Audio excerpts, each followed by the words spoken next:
Hello दोस्तों, चलिए इस टॉपिक में हम देखेंगे कि हम एक इलेक्ट्रिकल इक्विवेलेंट सर्किट किसी भी मैकेनिकल सिस्टम का कैसे बना सकते हैं।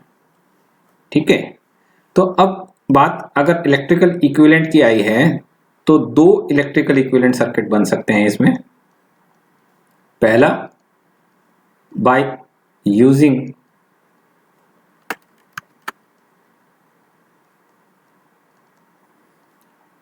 फोर्स करंट एनालॉजी,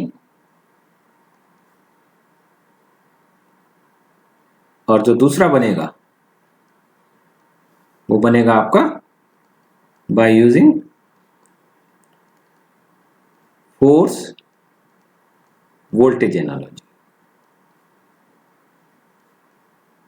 ओके, दोनों ही केसेस में आपको फाइंड आउट करना है कि टोटल नंबर ऑफ नोड्स कितने हैं। इसमें नोड है टोटल 3, एक नोड, दो नोड और ये 3 नोड। तो चलिए पहले देखते हैं फोर्स करंट एनालॉजी का स्टेप। तो सबसे पहले आप इसका मैकेनिकल इक्विवेलेंट सर्किट डायग्राम बनाइए। ओके, तो मैकेनिकल इक्विवेलेंट सर्किट अगर आप बनाएंगे तो आपको 3 नोड यहां पे बनाने पड़ेंगे। एक that is for x3, 2 for x2 और 3 फॉर x3, और ये आपका फिक्स नोड है।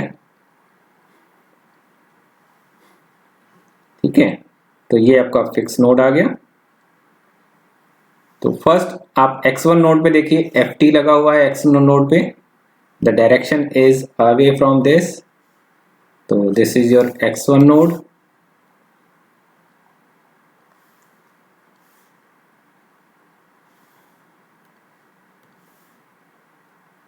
ओके, तो x1 नोड पे आप एक फोर्स लगा दीजिए। This is your ft। अब नेक्स्ट x1 पे एक स्प्रिंग है जो x2 और x1 के बीच में है। This is your spring k1।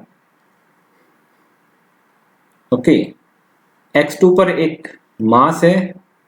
Okay, इसका नाम रखना भूल गया, ये दिस इज b1 मास है x2 पर।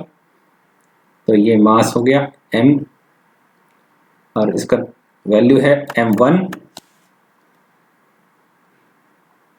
और x1 पे ही एक डैम्पर है जो x3 के बीच में कनेक्टेड है।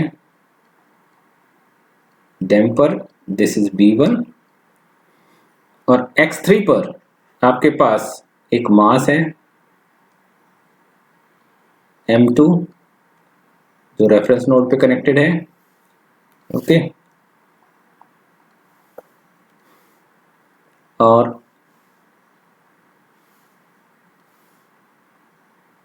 m2 पर सॉरी x3 पर आपके पास k2 कनेक्टेड है।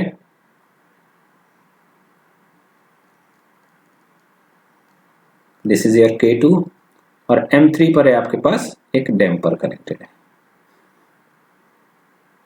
ओके, तो ये तो ये बहुत ही सिंपल है आपके पास। इसको फोर्स वोल्टेज एनालॉजी में कन्वर्ट करने, सॉरी फोर्स करंट एनालॉजी में कन्वर्ट करने के लिए आपको क्या करना है। चलिए नेक्स्ट पेज पे देखते हैं।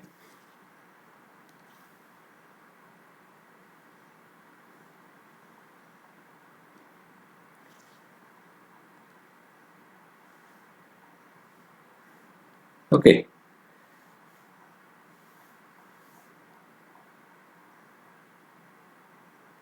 यस, तो ये आपका बी आ गया।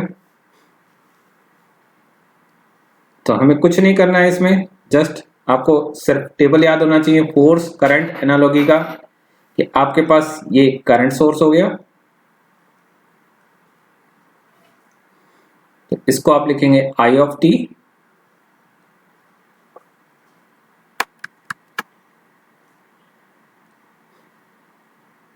ओके, और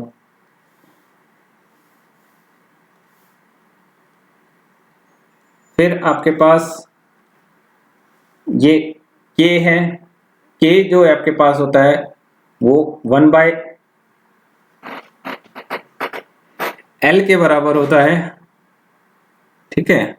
तो आप इसकी वैल्यू रखेंगे, दिट इज L1, और इसकी वैल्यू आ जाएगी 1/K1।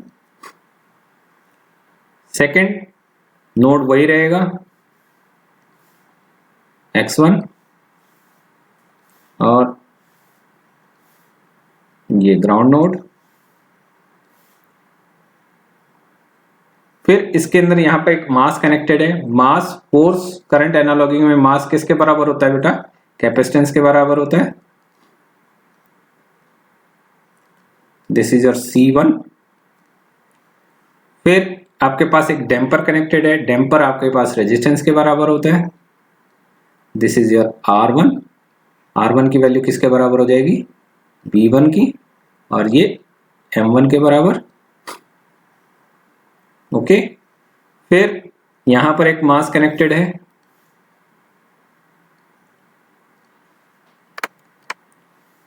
तो ये मास आपके पास, इस मास को आप रिप्लेस करेंगे किससे? कैपेसिटर से। तो ये आपका आ गया C2 कैपेसिटर। C2 की वैल्यू किसके बराबर रख सकते हो आप? M2 के बराबर, ठीक है। फिर एक स्प्रिंग कनेक्टेड है, तो स्प्रिंग की जगह पे आपका इंडक्टर आ जाएगा, और उस इंडक्टर की वैल्यू हो जाएगी आपके पास L2। L2 is equals to 1/K2। फिर आपके पास एक टेम्पर कनेक्टेड है, और इस टेम्पर की वैल्यू है आपके पास, दैट इज, ये B2 था, तो ये आपके पास R2। ओके। लेकिन अगर आपको, ये तो आपके पास सर्किट आ गया फोर्स करंट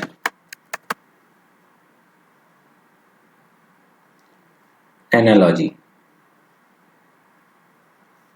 ठीक है। ये दोनों सर्किट एनालॉगस सर्किट हैं। These are your analogous circuits. Okay.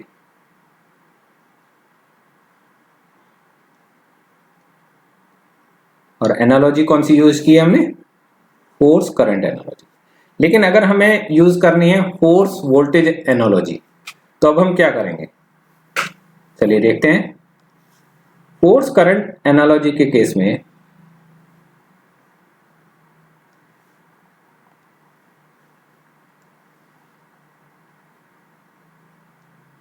हमें क्या करना है, इसकी नोडल इक्वेशंस लिखनी है।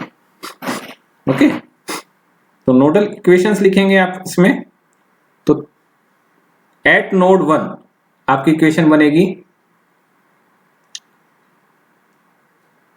नोड 1 की इक्वेशन बनेगी K1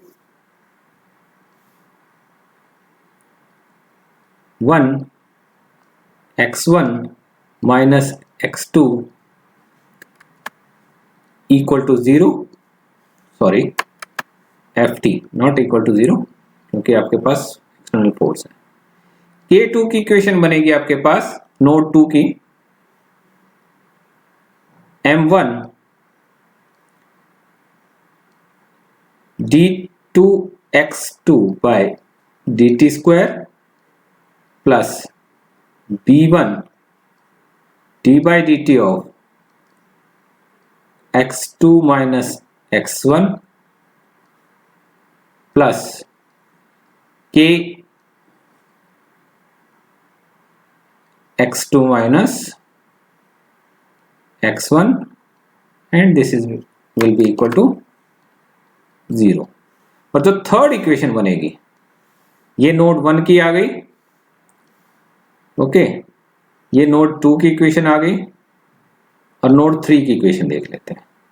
तो नोड 3 की इक्वेशन आपके पास आ गई,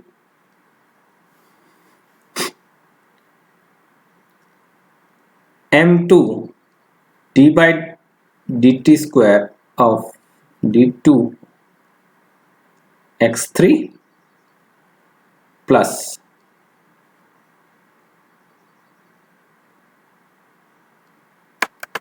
d1 d by dt of x3 minus x2, okay, plus b2 d by dt of x3 plus k2 x3, ये किसके बराबर आ गया? 0 के बराबर। अब in case of force voltage analogy आपको सर्किट क्या बनाना है? फोर्स वोल्टेज एनालॉगस सर्किट बनाना है आपको। तो आपके पास जितने नोड्स होंगे उतने लूप इक्वेशंस बनेंगे इसमें, ठीक है। यहां पे आपके 3 नोड हैं, 1, 2 और 3, तो आपके 3 लूप बनेंगे। स्टार्टिंग फ्रॉम दिस साइड आप पहला लूप ये ले लेते हैं, ओके। तो 3 लूप, चाहे आप डायरेक्शन इधर से रखो चाहे इधर से रखो, कोई फर्क नहीं पड़ता। मैं इधर से रख लेता हूं, आपको सिमिलरिटी में दिक्कत नहीं आएगी। तो ये पहले आप वोल्टेज को रिप्लेस करेंगे, फोर्स से आप रिप्लेस करेंगे वोल्टेज को, okay. This is your V T plus minus. Then अब फोर्स वोल्टेज लग रही है आपके पास, क्योंकि आपके 3 लूप बनेंगे, तो आप 2 नोड बना लीजिए, ओके, और 3 लूप। तो 3 लूप कैसे बनेंगे? 1, 2 और 3, ओके। ये मान लेते हैं I1 करंट, ये I2 करंट और ये I3 करंट, ओके। 3 लूप्स में आपके पास ये कॉमन नोड आ गया,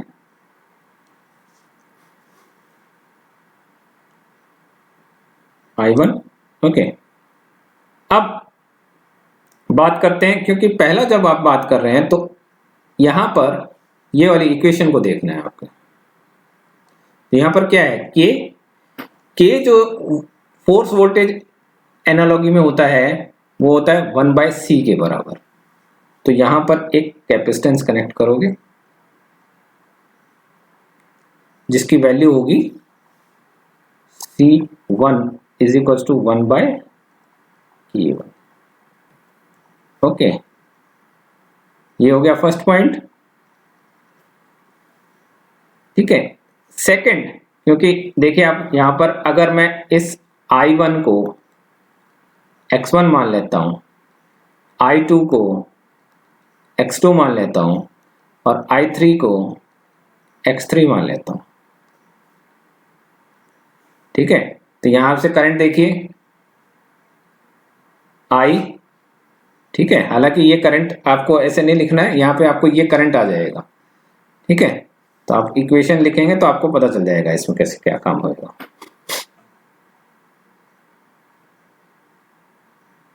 तो नेक्स्ट इसमें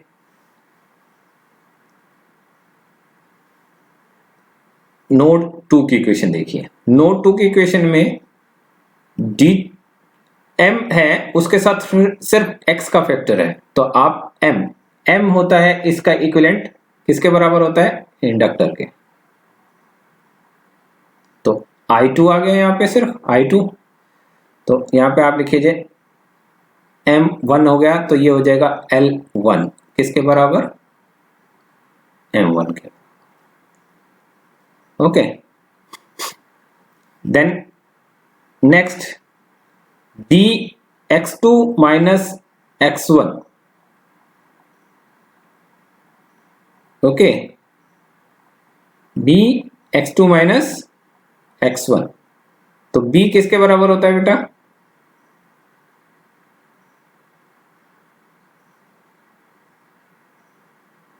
x2 माइनस x3 आना चाहिए था यहाँ पर, x2 माइनस x1 नहीं आएगा, ये x3 आएगा। करेक्ट करता हूं इसको थोड़ा सा। तो x2 माइनस x3, तो ये आपके पास x3 यहाँ पर है, तो आपके पास क्या आएगा यहाँ पे, ये आएगा एक रेजिस्टेंस,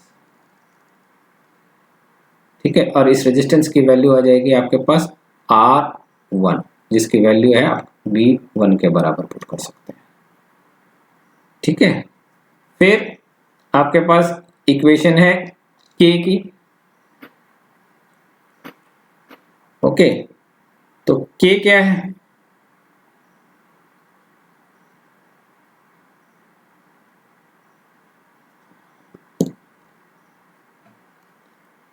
K है आपके पास C। तो देखिए K इसमें ऑलरेडी इंक्लूड हो चुका है, और अब आप K में x1 minus x2 minus x1 करेंगे तो I2 माइनस I1 आ जाएगा। तो K की इक्वेशन आपके पास ऑलरेडी इंक्लूड हो चुकी है। अब बात करते हैं थर्ड इक्वेशन की। तो थर्ड इक्वेशन में M2 है, M2 किससे रिप्लेस होगा, एक इंडक्टर से, ओके। तो ये आपके पास L2, इसकी वैल्यू आ गई M2, और दूसरा है आपके पास एक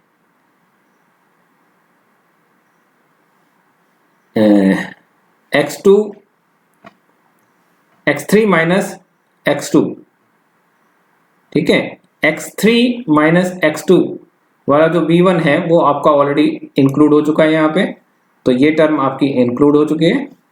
अब बात रहती है इसकी, इसमें सिर्फ x3 है, तो यहाँ पर एक आपके पास रेजिस्टेंस आएगा, ओके। और ये रेजिस्टेंस आपका आ गया यहाँ पे, तो इसकी वैल्यू आ गई आपके पास R2 की वैल्यू आपके पास V2, ठीक है। और दूसरा है KX3, तो एक कैपेसिटर भी आएगा, तो कैपेसिटर के लिए मैं इसको रब कर देता हूं, ओके। तो कैपेसिटर बनाएंगे यहाँ पे एक, और X3 that is C2, this is 1/K, okay. तो ये आपका सर्किट बन गया फोर्स वोल्टेज एनालॉजी में, ठीक है। Thank you for watching this video.